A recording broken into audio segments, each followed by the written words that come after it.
This meeting is being recorded. All right, welcome to our New York Giants Preservation Society meeting for today, Wednesday. I think it's Thursday all day, but today is February 22nd, 2023. Tonight we have a doubleheader, so to speak. We got Larry Hogan and also Mike Everett. Both of them are very knowledgeable on Monte Irvin, who would have celebrated his 104th birthday this coming Friday. Mike was good friends with him, and Larry was friends with him, and also added to the book, The Team That Time Never Forgot, the 1951 New York Giants. Lots of things to talk about, so maybe it's better that Larry's not in here right now. The YouTube channel was launched, and a lot of things I got to tell you about it. The first thing I'll tell you is that if anybody doesn't know what to do with it, you email me. I'll hop on board with you on a quick YouTube, and we'll get you straightened out. The main thing, though, is as of this moment, I think there are 35 subscribers. Everybody wanted this, so please, if you go to there, subscribe, so at least I know that the effort was worth it.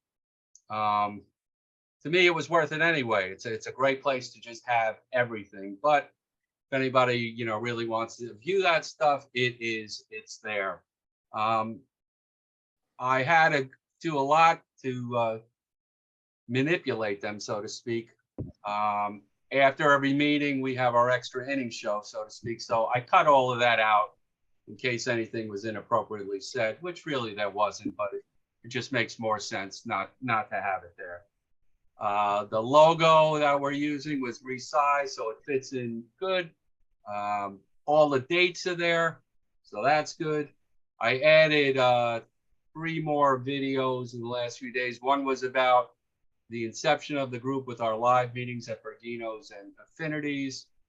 I also did one on any live events that we all went together as a group. Mm-hmm.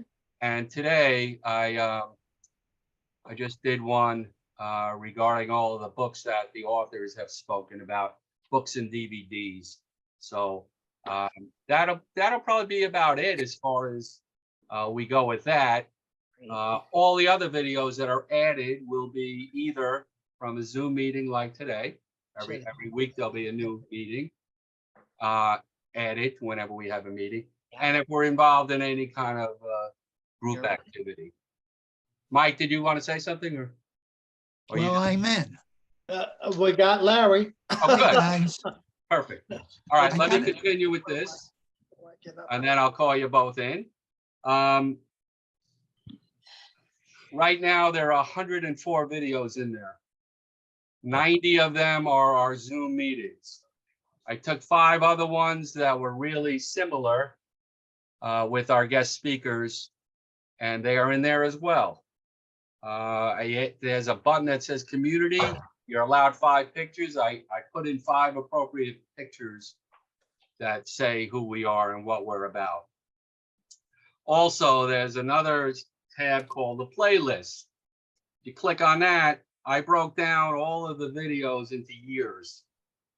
2020, 2021, 2022, 2023, and then the assorted ones, and those 5 videos that again are not really ours, but we're kind of claiming them. And I spoke to each one of those people for permission. Not that I really needed it, but to me it was the right thing to do. There are 2 other people I'm trying to recreate, as I did with Dan and Ed Logan. That'd be Jamie Rupert and Bruce Jenkins.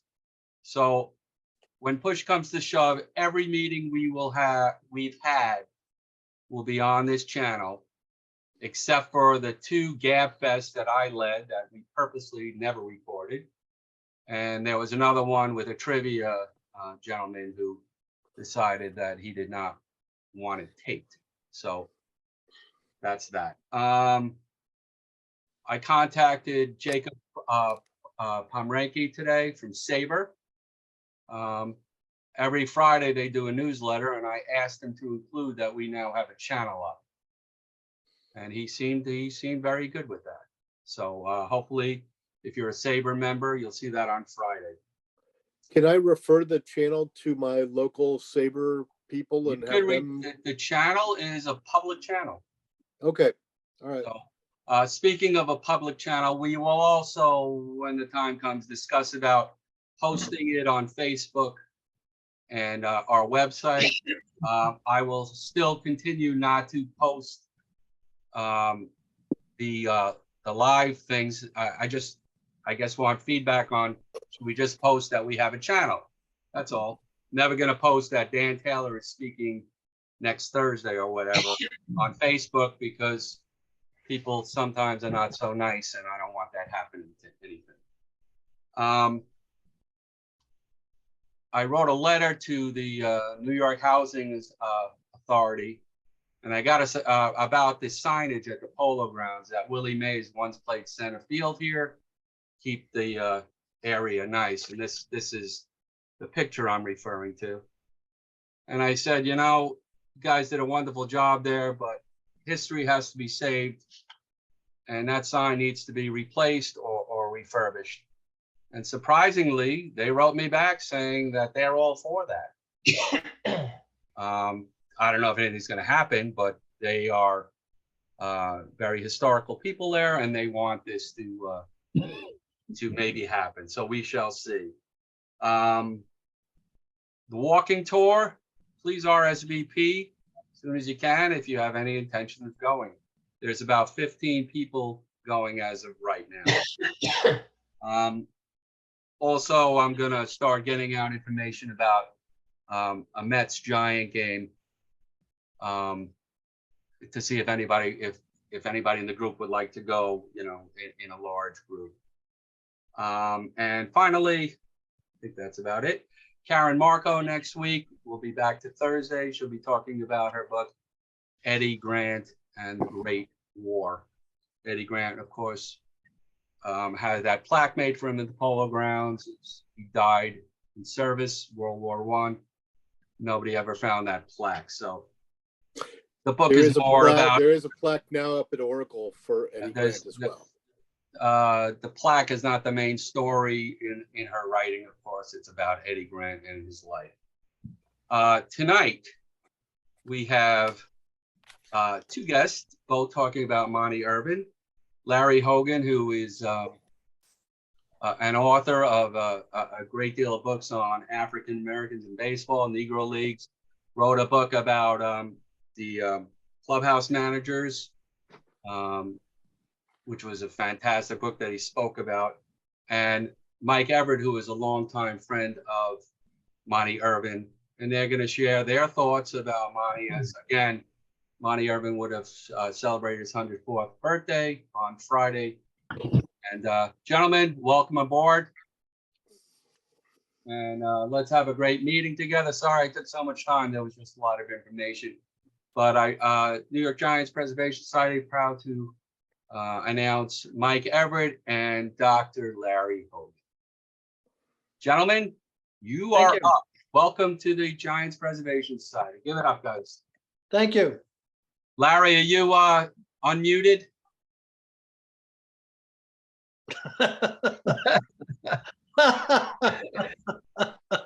Welcome to my world. Go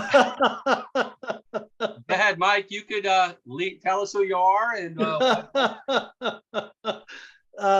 Larry's been a dear friend of mine for 30 years or more. And I'm pleased to be able to get him on. I don't know where he is, but I always tell him sometimes, Larry, you got to send me some flowers for Secretary's Day or something because of issues. So I don't know where Larry is, but I want to thank you for having me. To talk about Monte Irvin is something that I could go on for all night. He was the dearest of friends. And I first met Larry, so I could go all night. So you let me know when my time is up. But Monte was a dear friend, and I first met him through our work in the John Henry Pop Lloyd Committee in Atlantic City. And it was Larry Hogan, who was the secretary and historian, who invited me to be a part of it. And from there, we have had over 25 years of celebrating both John Henry Pop Lloyd and all those that played in the Negro Leagues and the culture in which it was played. So I met Monty through our work on the committee, and he would attend every year in Atlantic City. And as I'm sure you know, he was great friends with Max Manning. Michael? Yeah. My computer coach just unmuted. Tell Sally, thank you. She's been a computer coach for a very long time. Larry, thanks right. for taking it. Larry, lower your computer so we can see your face. So There you go. there you go. Got it? Okay, yeah. So Michael, can I just interrupt you for a second and lead in with something? I'm basically going to want to turn things over to you for a okay. big part of this program. Big, be my guest. Let me just start out here for a minute. Michael was talking about when he first met Monty. And I'd like to just say when I first met him, which was a lot earlier than Michael did.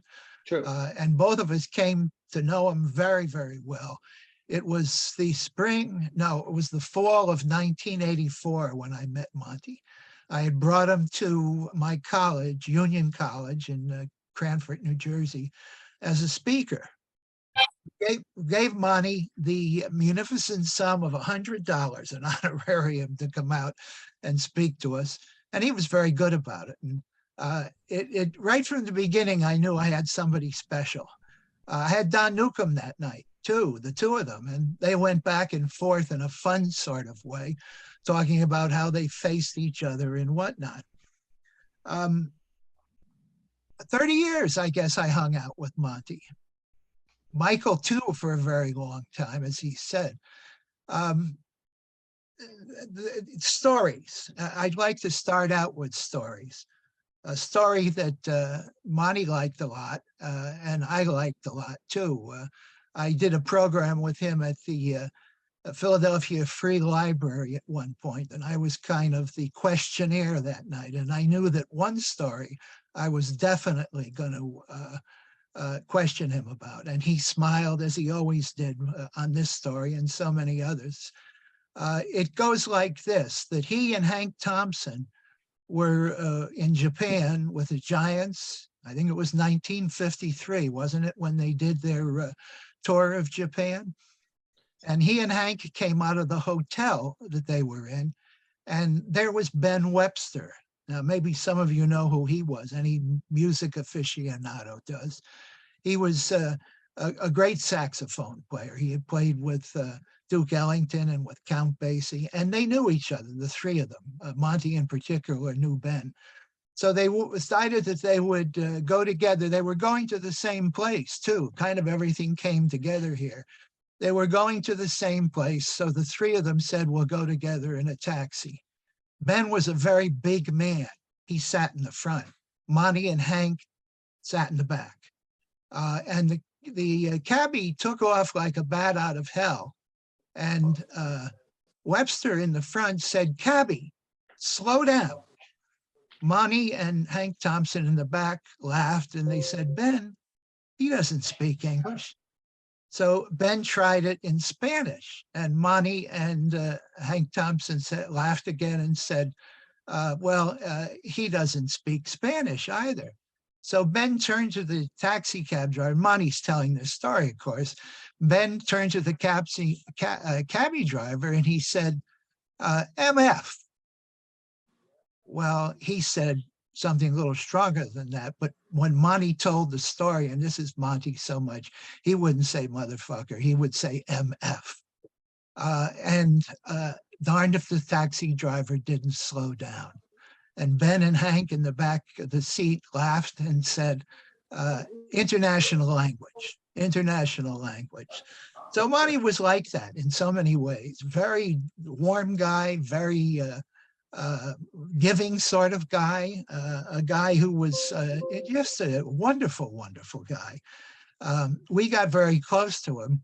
As I said, Michael and I across the years, and a big part of it was the Pop Lloyd Committee programs down in Atlantic City. We did them for 20 years in a row, and Monte was always a guest. I think he maybe missed one or two. We would bring in a whole group of Negro Leaguers, and they loved Monte. They all knew him. Monte might have missed one or two, and when he wasn't there, we knew he wasn't there because his presence was so much a contribution to those programs. I always laugh at the fact that maybe how close we were is demonstrated by something my wife used to say to me. She would say, if we ever get a divorce, Larry, and Monte is free, I'm going to go after him. So it was that kind of a relationship that was there, and Michael had the same relationship. Just one other thing, and I'll basically turn it over to Michael with a little introduction.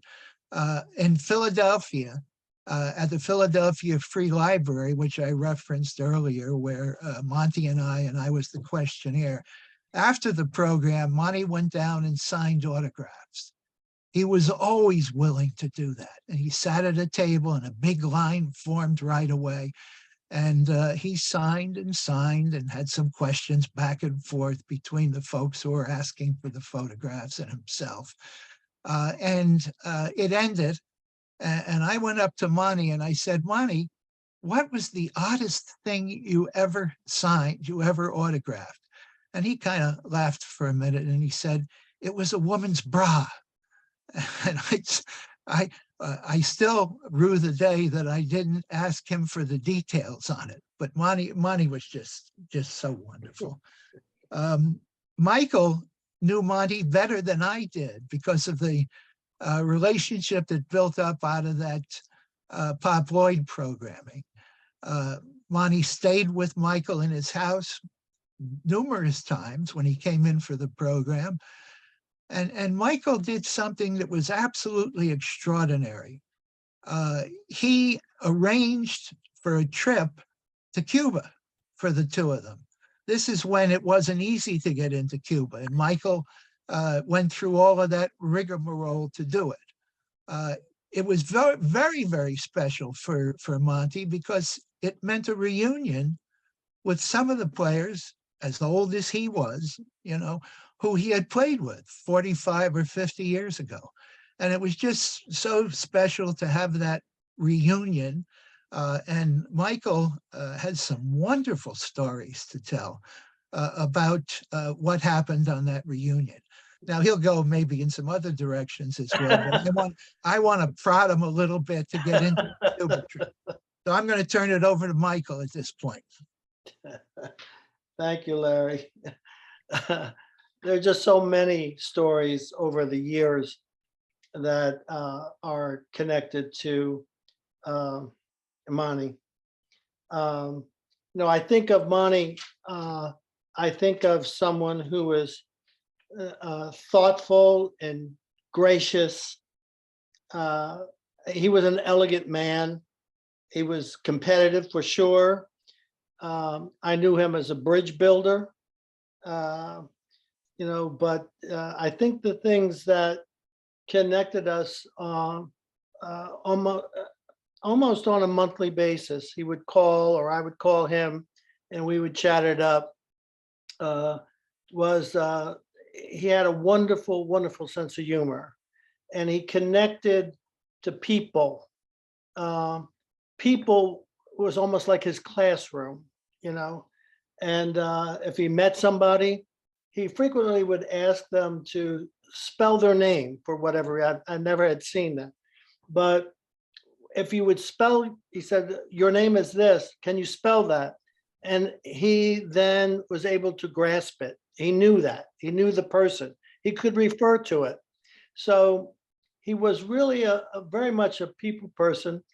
And he really respected the fans. There's so many stories that connect him to the fans. But the first time we really became close was at Max Manning's funeral. And he would say that Max was both his roommate twice, once at Lincoln and the other when he played for the Eagles. And he one time chuckled and said, I'm gonna tell you how close Max and I have been. When they aired the War of the Worlds, we both jumped out the same window.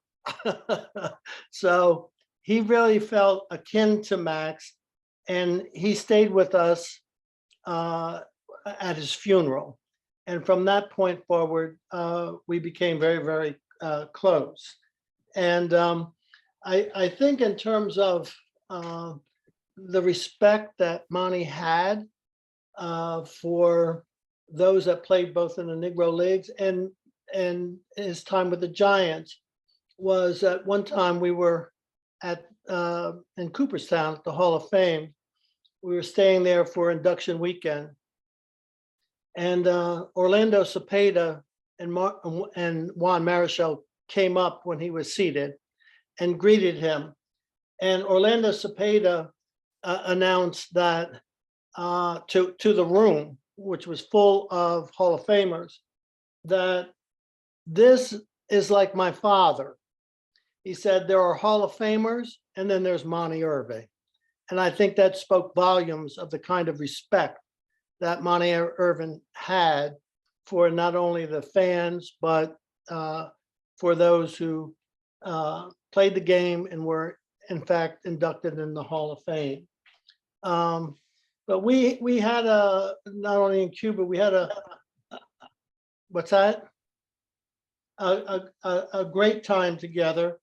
And I think in terms of his character and who he was when I knew him, I think of, for example, the time that we were at the All-Star game in San Francisco. And he was trying to connect with Willie Mays. And as folks know, he was like a mentor to Willie, and Willie Mays would say so. At least he said it in my presence. And he had gotten a call from Willie that said, "You'll sit in my box, in the box that I have, in my own box." And Major League Baseball had sent us the tickets. And I was always very, very careful because there were so many people who wanted something and asked for something, not to ask for something from Monte. But in this case, my brother-in-law, who lives in California, close to San Francisco, I asked Monte, well, if we have tickets to Willie's to the game and seated with Willie, can Rick, my brother-in-law, have the tickets that we have? And he said that would be fine. And we tried to get in contact with Willie, and it was not easy going up to the game. And so I called Monte and I said, "Have you heard from Willie?" He said, "No." And I said, "Well, what do we want to do about the tickets?" And he said, "No, we're gonna let Rick have the tickets. And if I don't hear from Willie, you and I can go down and watch the game at Lefty Old Duels in San Francisco. There's the bar there." So I said, "It doesn't make any difference to me, Monte. We're together. It's a fun time. So I don't care if we watch it at the game or if we watch it at the bar." But that was the kind of commitment and the kind of compassion and that I knew of Monte. And again, I could go on and on those kinds of stories, whether it was in Cuba or whether it was when they retired, the Giants retired his jersey. We always had a great deal of fun, and I always appreciated Monte's humor.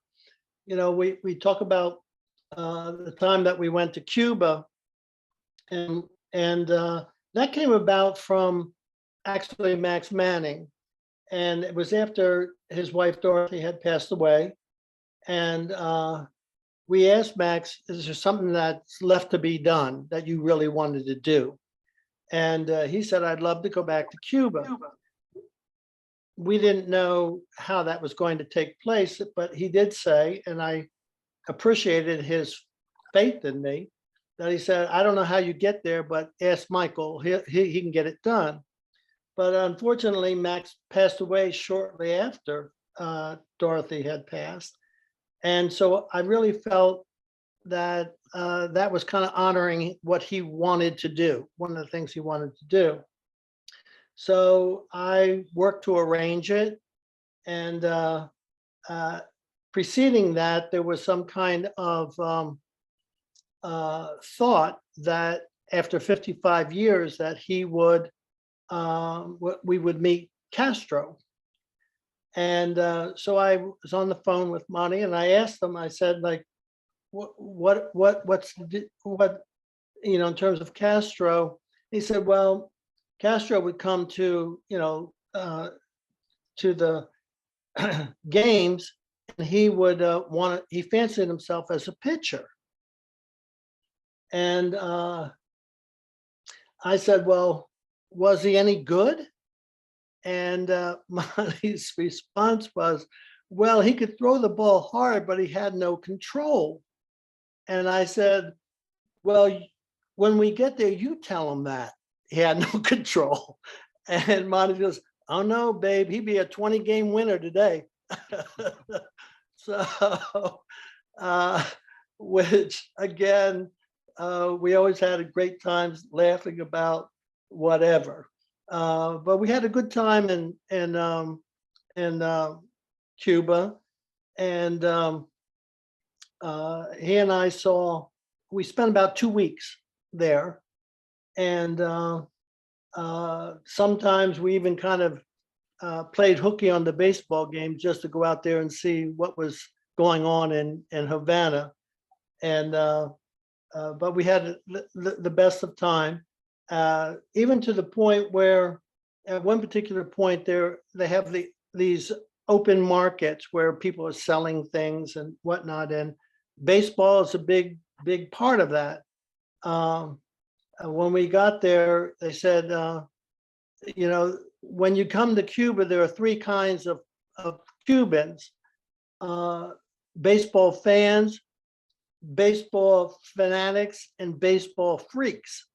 And then they paused and said, most Cubans are baseball freaks. But we were at the open market and we were looking for memorabilia that might be related to the times that he's played with the Almendaris, and Max Manning played for the Reds. And we got to the very end, and a gentleman was standing there. We said, do you have anything with Pop Lloyd? And he correctly said Sam Lloyd, and we said yes. And he said, oh yes, I have some things. And then how about Max Manning? And he put his face to like this, meaning with big glasses. And he said yes.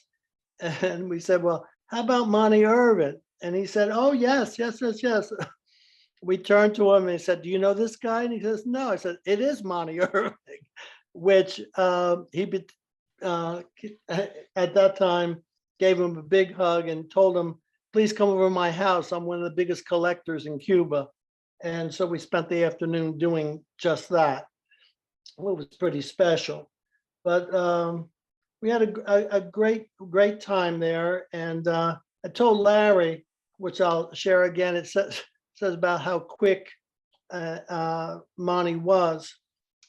He was reunited with Conrado Marrero, who I hadn't seen in 55 years. And Marrero was kind of an interesting character. He always had a cigar in his mouth. And when he spoke, the cigar went up and down in his mouth as he talked. And when he met Monty, there was this great reunion and hugging. And on a private moment, I was standing there and he asked Monty, do you have any children? And Monty said, yes. He goes, and Marrero said, boys? And Monty said, no, I have two girls. And Moreau said, well, you must have been shooting blanks. And Monty said, I was just glad my pistol was working. So it was a marvelous comeback, but he had such a marvelous sense of humor. But that can only be eclipsed by the time that, we were just about ready to, head home. And he came down from the hotel one morning. And I think it said so much about who Monte Irvin, the man, was. He sat down and he had taught me how to order him. I don't speak Spanish, but he had taught me how to order him coffee with cream and extra hot. And so I brought him the coffee, and he asked me the question, what do you think this is all about? And I said, what do you mean, Monty? And he said, life. What do you think it's really all about? And so I shared with him some of the things that I thought were important. And then he went on to say that he had agreed, but he said things like, to me, life is about family. It's about treating people like you want to be treated. He talked about the playing fair, he said, education. And they were the kinds of things that I knew him as having been important in his life. And I always appreciated those kinds of conversations with Monty, And There are Mike, just so many more that I could go on, but that's the Monte Irvin that I knew. Mike, we're going to open up questions for you and Larry. But before that, you mentioned going to Cuba with him and what a great guy he was, family man and stuff. You mentioned something to the effect of him being his number being retired by the Giants. Yeah. Could you tell us about that moment you spent with him when I guess he found out that the Giants were going to honor him? Well, it was a special moment, not just for Monty. It was a special moment for the Giants because it was the first time that all of the Giants who had been inducted into the Hall of Fame were together. They came to that moment, to that event, in celebration and honor of the man and who he, not only of his play, but of who he was. And it was a special moment for Monty. It was, more than a weekend filled with some obviously to him to be reunited with folks like McCovey. It was an interesting thing. Again, I think it speaks to the man where he told me that he wanted to visit McCovey's restaurant in San Francisco. And I said, Monty, that's not in the city. That's outside the city. You got to take a train to get there. And he said, it doesn't matter, babe. I told Willie that I would come and see him at his restaurant. And that's what I want to do. So off to the train we go to McCovey's. I said, do you know if Willie's going to be there? He goes, no, I just told him that I would come and see his restaurant. And it was an interesting thing because as we spoke and, just chatted it up on the train, there was a gentleman seated next to me. And before we got off, it was so interesting. And there have been so many stories like this, experiences where people who had been Giants fans knew of him. But before he got up and before he exited the train, there was a gentleman there that said, I know who you are, and I just want to thank you. Pretty special, for sure. Why don't you catch your thoughts? I got one question for Larry, and then we'll open it up to everybody. Larry, you contributed the Irvin article to this book. Yes, yeah. Now, Which book is that? we've Which had book some is other, that? the team that time won't forget the 1951 Giants. Okay.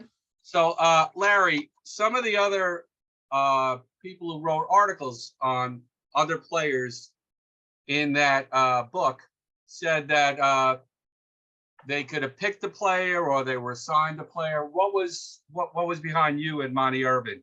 Did you say this is what I'm doing, or did they say we want you to write about him?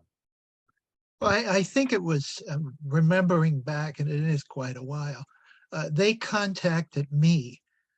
They must have known, that I had some connection to Monte. I had written by then a couple of books, and Monte figured very much in the first one, and even more so in the second one, because it was much more personal. So I think the outreach was to me. And, Gary, when you called and said to me, would you come on around Monte's birthday and talk about him? And I said immediately, yeah, I'd love to talk about Monte. I think it was the same thing with the article. And just one other thing, and I spoke about it earlier. I was the questionnaire with Monte out on the Philadelphia Free Public Library program. And they called me and they said to me, would you please do this? And you'll be paid $300. And I stopped for a minute. And then I said, I talked to Monte for nothing. So it was just a natural for me to, to do that article. We really appreciate that when I asked you to come on, you said, could I bring a friend? Being Mike, Oh, yeah. Mike said it a lot tonight. So thank you for that. Steve Rothschild, you are up. Mike, I can understand you being emotional. Two quick questions. One, I assume you lived, at least at that time, in New Jersey. And the second question, are you still in touch with his family, namely the two daughters? I am not. I'm not in touch with his two daughters. I know his two daughters well. Pam, who lives in New Jersey, and Patricia. Patricia in Houston. Who lives in Houston. I am not. And I will say that by the end of Monte's life, they were very protective of Monte. I understand that. That's the truth of the matter, at least from my eyes. And they were very, very protective. And I remember having a discussion when he said they told him we were out to breakfast. He was in New Jersey, and they told him, "This is your last time you're coming to New Jersey." And Monte sat there and he goes, "I don't understand that, babe." He says, "I'm the father. They're the daughters." But they basically were very concerned about that in terms of his legacy. They told me that, and they said basically this was the last time that he will be in New Jersey, and that was the last time I saw him. Before. Understand that. Thank you very much for coming on. Thank you. You're welcome. It's an interesting thing. When I talk about, Monte was interesting about the baseball as it is today. And he was a big proponent of you should get paid. He never begrudged what players got paid today. He was a big fan of that. There were basically two other stories that I would convey. At one particular time, Barry Bonds, we were in San Francisco, and Barry Bonds was chasing the home run record. And there was a lot of things that were going on at the time. And I said to Monte, I don't know about all this other stuff that we've been invited to, but I know that Barry Bonds is holding this party for he was hosting a party, and Beyonce and Jay-Z are supposed to be there. So why don't we skip this other stuff and see if we can go there? So we asked to be put on the guest list. We asked Willie Mays if we could put on a guest list. And he said, well, Willie said, I'm not going to be there very long, but I'll put your name on there. So make a long story short, we arrive at the place. And because Monty said, oh, let's skip all this stuff. Let's do the party. He had kind of a boyish, adventurous soul to him. And I said, okay, let's do that. So we go on down, and this rather large human being with device in his ear said, like, you're not on the list. And I said, no, you got to be kidding me. I said, I was dropping names. I said, well, Willie said that he was going to add our name to the list, and well, go talk to this other person. So I said, okay, went over to the other person who was even larger. And I said who it was. And he asked me all these questions. And finally he said, are you talking about Willie, Monte? He goes, not on the list. He goes, are you talking about Monte Irvin, like Hall of Fame Monte? And I said, yes. Finally, he goes, oh no, you're in the wrong place. You're over on the red carpet over there. So we went from nothing to the red carpet in a fraction of a second. But he was all excited about, oh, let's go see Jay-Z and Beyonce. And the other one that kind of, when I think of just what a gentle soul he was a time we were in, he would always sign things, at that point in his life, he would sign things and he would call it his crazy money. And he used his crazy money, he would say, to do things for people that he loved and he enjoyed. So I was kind of the wingman, and it was at a signing. And this gentleman came up one time with a dozen baseballs, not one, but a dozen. It was a box of baseballs. And he said to Monty, Monty, so good to see you. I want you to sign these baseballs. Montford Morel Irvin, Hall of Fame, 73, World Series champions, 1954, Negro League champions, 1946. And Monty was holding the ball, like this in his hand. And he said, you're kidding. And he said, no. So I whispered into him, I said, Monty, just abbreviate all that stuff. So he very, in a very diligent way, he signed all these baseballs. And then as he gave him the last ball, he said to the guy, thanks for coming, you hear? And guy walks away. He was very happy that Monty did what he had asked of him. And I leaned over to his ear and I said, Monty, I said, the only thing they didn't ask you to put on that damn baseball was the first time you ever had sex. And he leaned back and smiled and said, 1938. So he had a marvelous, marvelous sense of humor and character. He was gracious, loved the man, That's and right. as you can see, Norm, you're up. Norm, go ahead. Okay, I don't really have any questions. I just wanted to thank you so much for your stories, for both of you. Your All-Star Game story moved me, I can tell you that. But I did want to make a couple of comments. I went to the induction for the Hall of Fame 1972, and I brought two baseballs with me. One was for Hall of Famers to sign, and one was for anybody else who was not in the Hall of Fame. And I'm having all these Hall of Famers sign this baseball, and I see Monte Irvin. And I walk up to him, I got the two balls there, and I handed him the Hall of Fame ball. He wasn't in the Hall of Fame, but to me, he was a Hall of Famer, and the next year he was inducted. And so, Monte Irvin means something to me. And I went to that game where his number was retired. It was June 26, 2010. We played the Boston Red Sox, we lost. But I can't tell you what he said, but just watching Monte Irvin on the field talking, you just get the feeling of there is someone with class who's saying something right now and he's worth listening to. And so thank you both very much for bringing back those memories. Can I just jump in there for a second?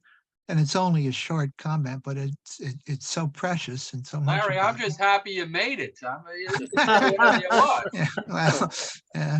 Talk to my wife. I just came across this quote, and it's just such a right kind of quote. Bowie Kuhn said that if they ever do away with the Hall of Fame and start a Hall of Fame for decency, Monte Irvin will be the first inductee. Yes. Ed Yeah. Logan, you're up. Yes, I two things. Growing up in the Giants clubhouse, I didn't bond with Monty like I did with Willie and other players, but he was the rock. He was the rock. He was a senior statesman, and he carried us through. So there's also there's a book on him, 1996. If you're familiar with that, and that was by James A. Riley, and I have that. I don't have an autographed copy, but I have that. Dr. Hogan, are you aware of that book? How about the title, Ed?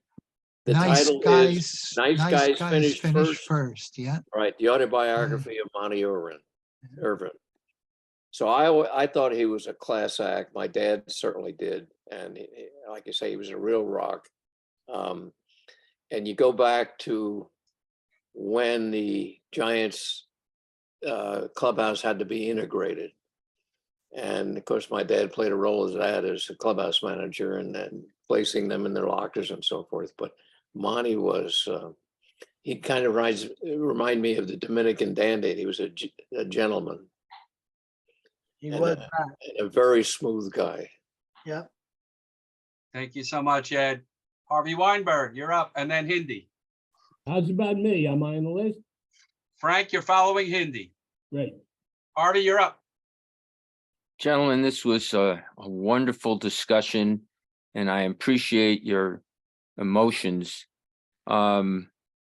I saw Monte Irvin in person twice. When I was 2 months shy of my 9th birthday, he was playing left field for the New York Giants on September 11th,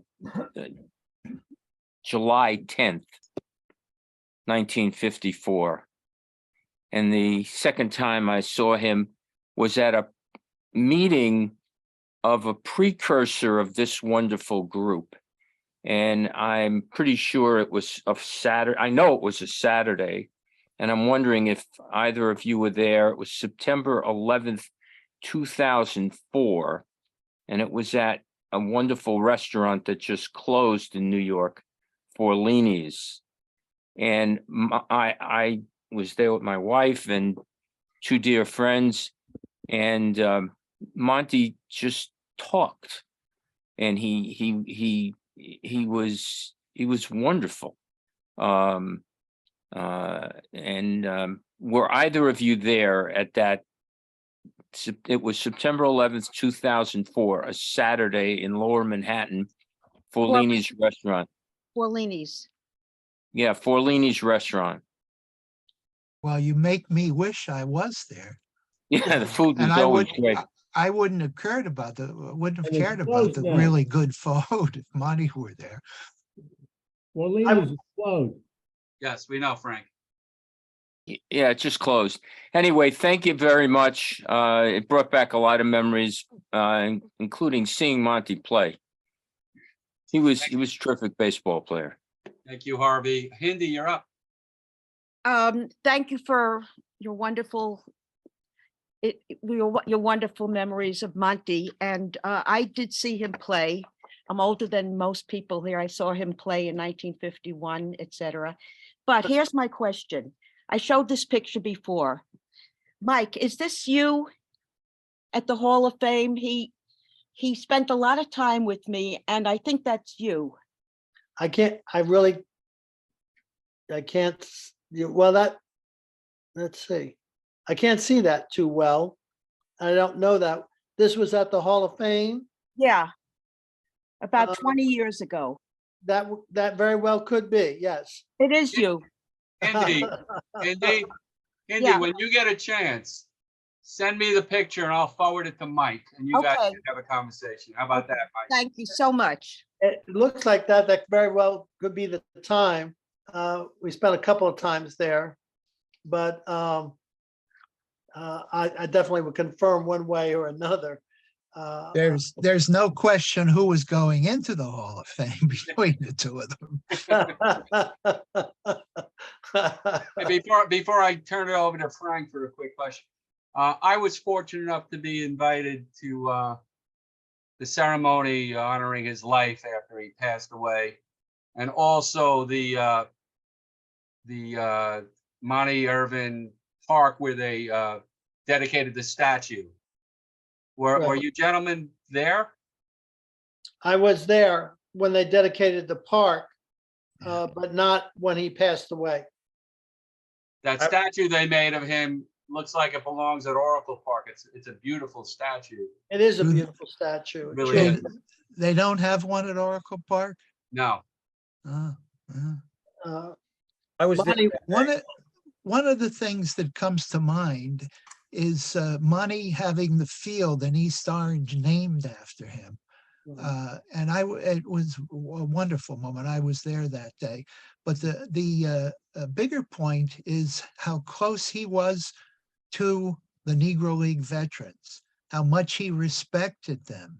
That was at a time when we weren't into Black baseball history as we've been in it across the years. And the turnout that day was wonderful. There must have been, I don't know, 20 guys, 25 guys, veteran Negro Leaguers who came to that dedication of the park. Thank you. well, it was, hello? No? Yeah, go ahead. It was not only the respect that he had for them.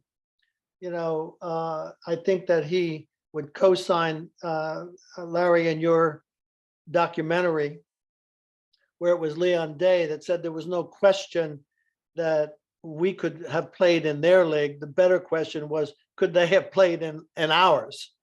And Monty had such a tremendous respect for the Negro Leagues and the time that he spent there, which could arguably be said was the best of his career.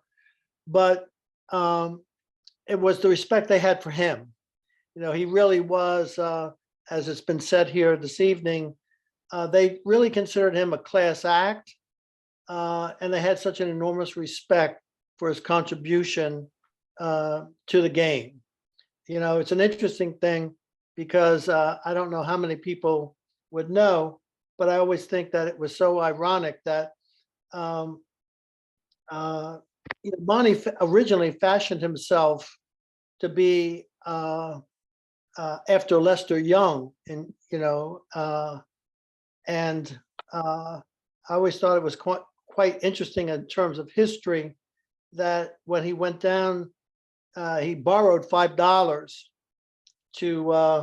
to buy a saxophone from his mother with the promise that he would pay her back. And on the way down to buy the saxophone, he happened to see a glove in the store window, and he purchased that instead of the saxophone.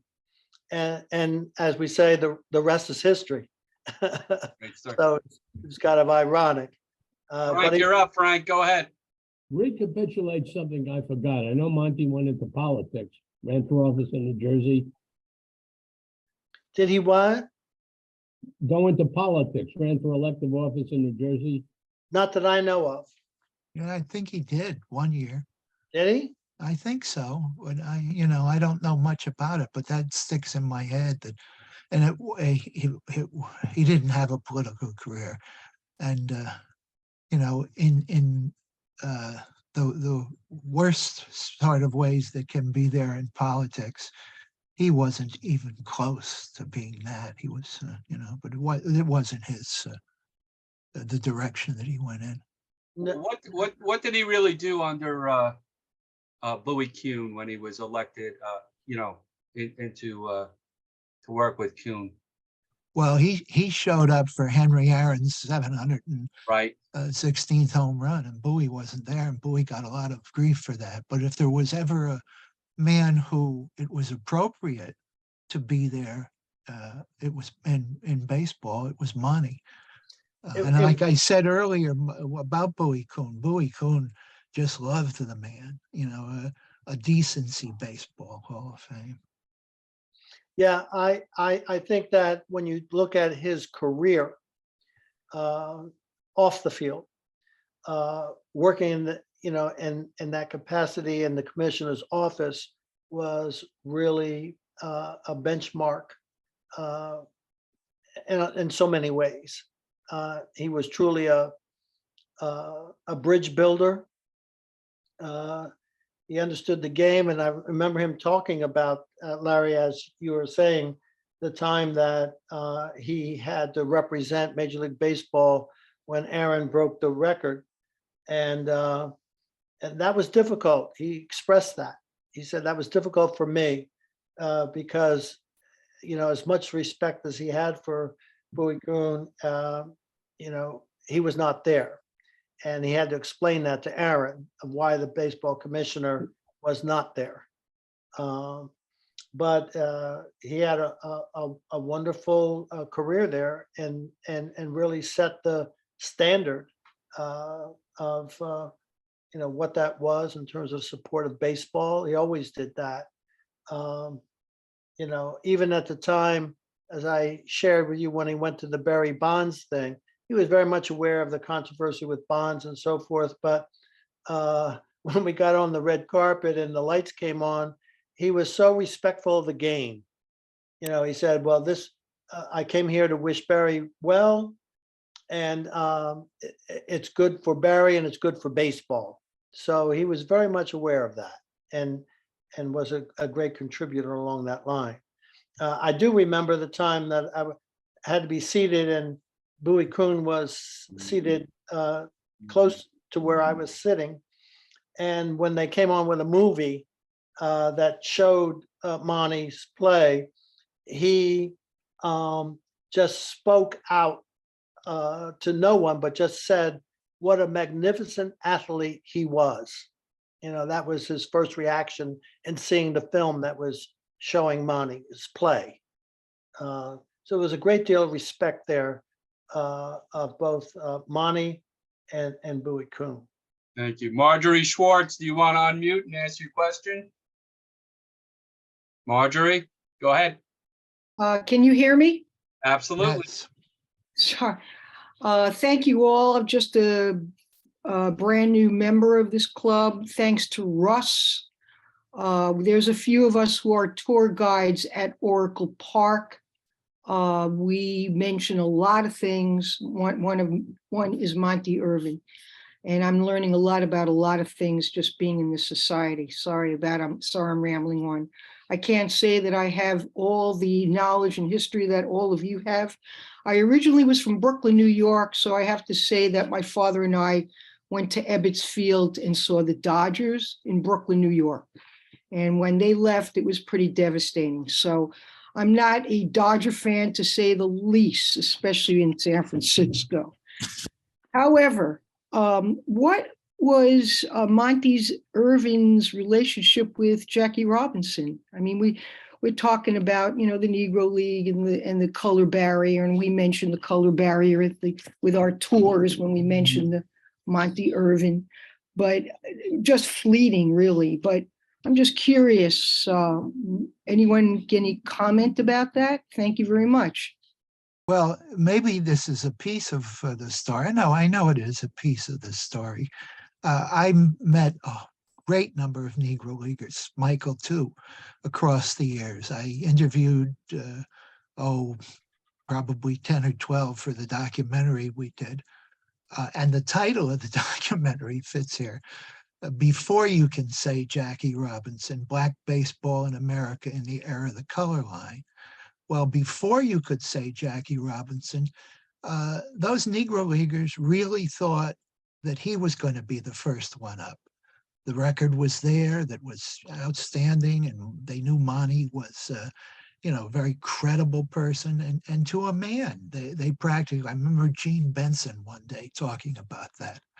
And Leon, yeah, I think Leon too. So, that's a piece of that story, that they thought he was going to be the first, not Jackie.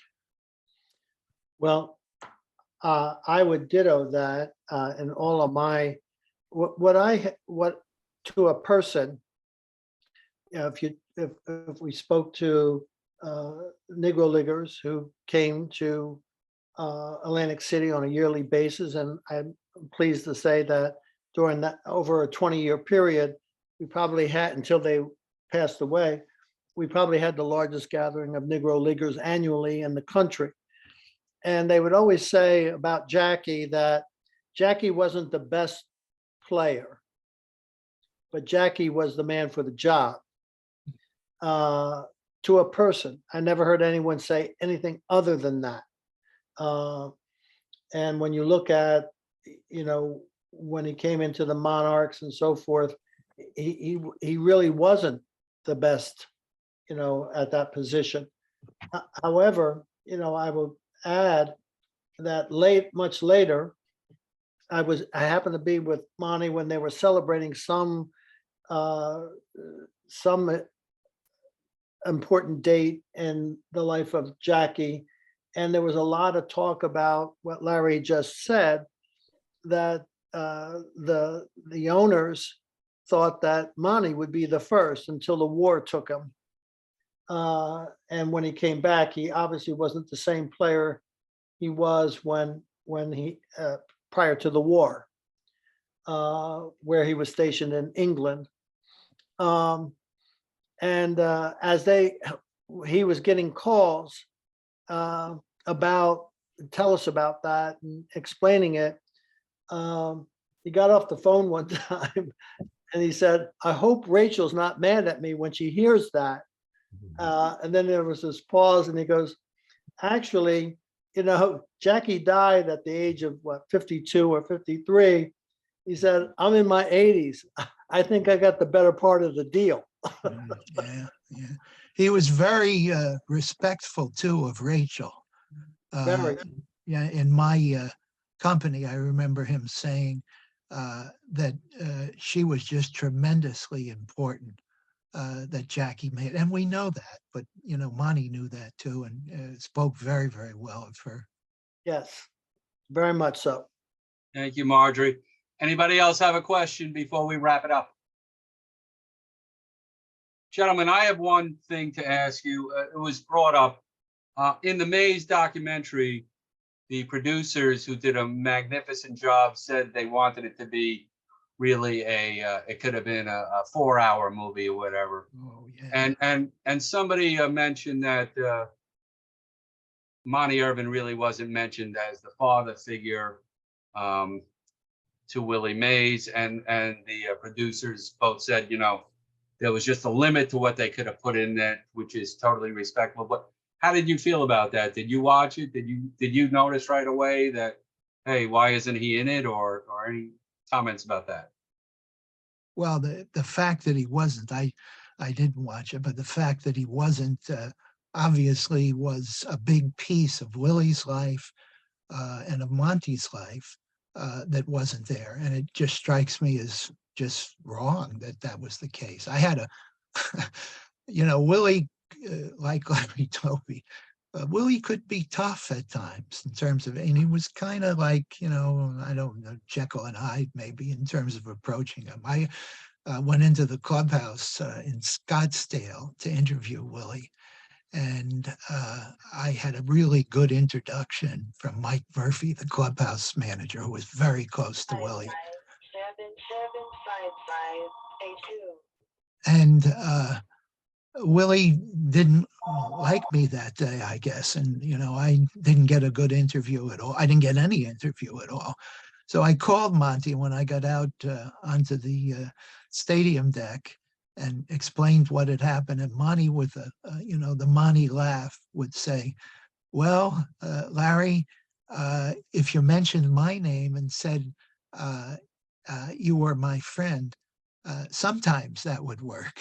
You know, so I don't know what to say. Okay. I would agree with all of that, that Larry just said. I have been in the company of both Willie and Monty any number of times. And there were times that, to be quite candid, I felt that Willie was just a grump. You know, he had some kind, he was grumbling about something, but Monty knew how to handle him. And I will have to say, in terms of the mentoring, that I can report that what came out of Willie's mouth was that he considered Monte Irvin as his mentor. That's what he told me. Monte could say things. I remember being in the company and Willie was up in his room, and we were downstairs in the lobby in the bar area, and a representative to Willie, his assistant, was there. And Monte said, "Where's Willie?" And said, "He's up in his room." And Monte would say, "You go tell Willie that he's got to come down here or I'll come up there and get him." And Willie came down, you know, and socialized and so forth and so on. But there were any number of times that Willie would growl before he would hug you, kind of a thing. And that doesn't mean any disrespect to his place in history and baseball or whatever. I'm just saying that, as Larry was suggesting, he was not always the most, accompanying person that I ever seen, for sure. But he definitely considered Monte to be a very special person in his life. That is what he told me. Gentlemen, Mike and Larry, guys, let's all give it up. What a great night we had celebrating Monte Irvin's life. Mike, please come back and visit as a guest. You know how to get here. And Larry, maybe your wife can get you here, do another event. But what a wonderful night, a great day to celebrate Monte Irvin's would-be 104th birthday. Next week, we will have Karen Marco and Eddie Grant on Thursday. The tour guides from Oracle, thanks so much. Please get in touch with me. I'll add you to our email list. But gentlemen, thank you from the bottom of my heart, and great night. Good night, Thank you for everybody. having I'm me. going to hang Thank you. around, Thanks for talk having fine us. baseball if anybody wants. Thank you for having me. Thank you for coming. And Be good, guys. we all should say as a group, and finishing it up, happy birthday, Monty. There you go. Yes, Happy birthday. very nice. Be good, guys.